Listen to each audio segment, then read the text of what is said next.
The rain started before the goodbye.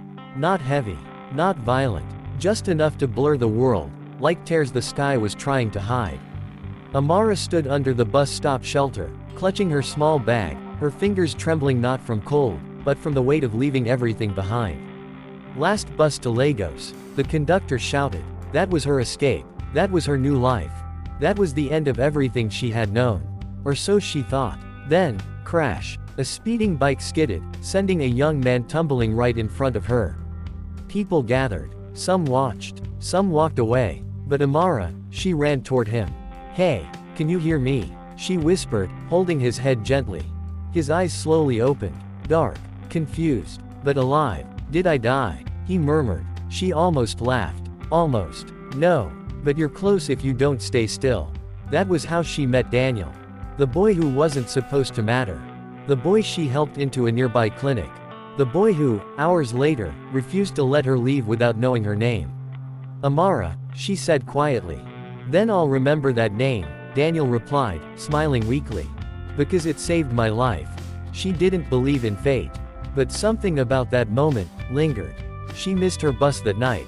And unknowingly, she stepped into a story that would change her life forever. Days turned into weeks. Amara stayed longer than she planned. Daniel insisted on repaying her kindness. At first, it was small things, checking on her, bringing food, walking her home. But soon, it became something else. "You don't laugh enough," Daniel said one evening. "And you talk too much," she replied. He grinned. "That's why we balance each other." Amara wasn't used to being seen. Not like this. Not by someone who noticed when she was quiet, and understood why. Daniel was different. He had dreams, big ones. "I want to build something," he said one night, staring at the city lights. "Not just for me, but for people like us." "People like us?" she asked. "People who had to survive before they could live." That hit her. Because Amara had been surviving her whole life. Running from a past she never spoke about. And somehow, Daniel made her want to stop running. One evening, under a dim streetlight, he took her hand. Not forcefully, not nervously, just, naturally. "Stay," he said softly. It wasn't a demand, it was a hope. And for the first time in years, Amara wanted to stay. Love doesn't always break loudly. Sometimes, it cracks in silence. It started with a phone call. Amara picked up Daniel's phone by mistake. "I told you to leave her," a woman's voice said from the other end. Amara froze. "Who is this?" she asked. Silence. Then the call ended. That night, Daniel came home late. Too late. "Who was she?" Amara asked, her voice steady, but her heart shaking. Daniel paused. That was the moment everything shifted.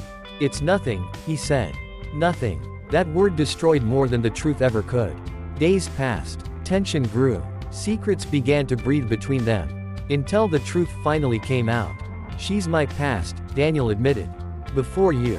Before me," Amara whispered. "Or still in your life. She doesn't matter anymore." "Then why does she sound like she still owns a part of you?" Silence again. And silence is dangerous in love. Because it lets doubt speak louder than truth. Then came the final blow.